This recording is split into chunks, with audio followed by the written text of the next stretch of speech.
Hi, I'm Nell Beckerman, children's author of many nature-themed lyrical books, including the series I'm talking about today, which started with caves, then came volcanoes, and today I'm introducing to you forests. What do we feel when we go in a forest? Your senses come alive when you go into a forest. And I specifically decided to name all five senses, paying attention to every sense and trying to bring those senses into my writing. So I'd like to read to you the first few pages of this book, and you will see how I did that. Snap, crack, what was that? Is there a bear somewhere? Tumbling through a temple of trees, only an owl this time. Munching mouthfuls of bursting blueberries, you inhale fertile earth while hunting for morels and fairy circles. Goosebumps prick arms in waterfall mist as the ground crunches underfoot. So much to see, to smell, to hear, to taste, to feel. So much to find in the forest.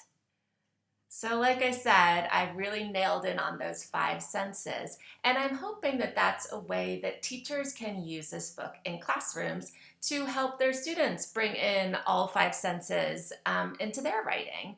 It's something that it's easy to forget to do. I critique other authors who are trying to write books, and one of my first baseline critiques is always, can you add more senses? What are you hearing here? What are you seeing? What are you smelling? What does the wind feel like?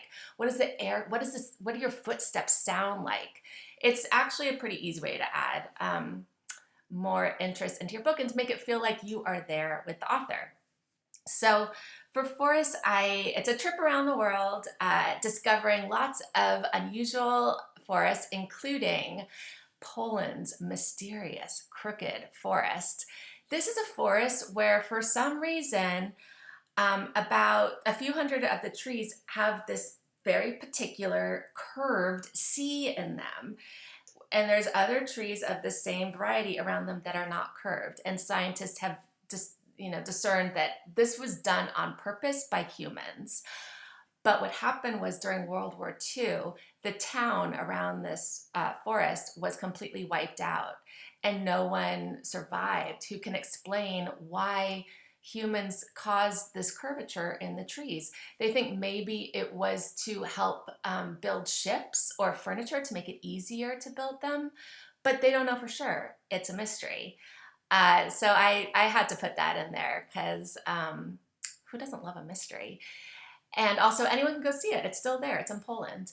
We also go to underwater kelp forests where otters wrap blades of kelp around them while they sleep so they don't float away. And they're kind of the ocean's nurseries.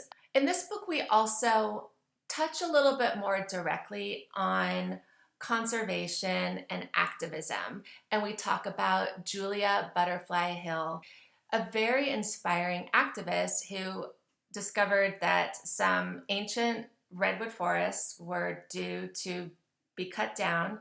And to protest, she spent over a year sleeping in this tree that she named Luna. She got worldwide attention, and she was able to accomplish a portion of her goal. The ending is a specific call to action.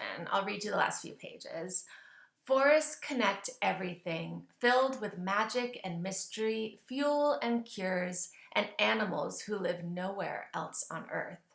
But forests are shrinking, silently shouting, "Save us!" Will you answer their call? And so, that's a big ask for kids.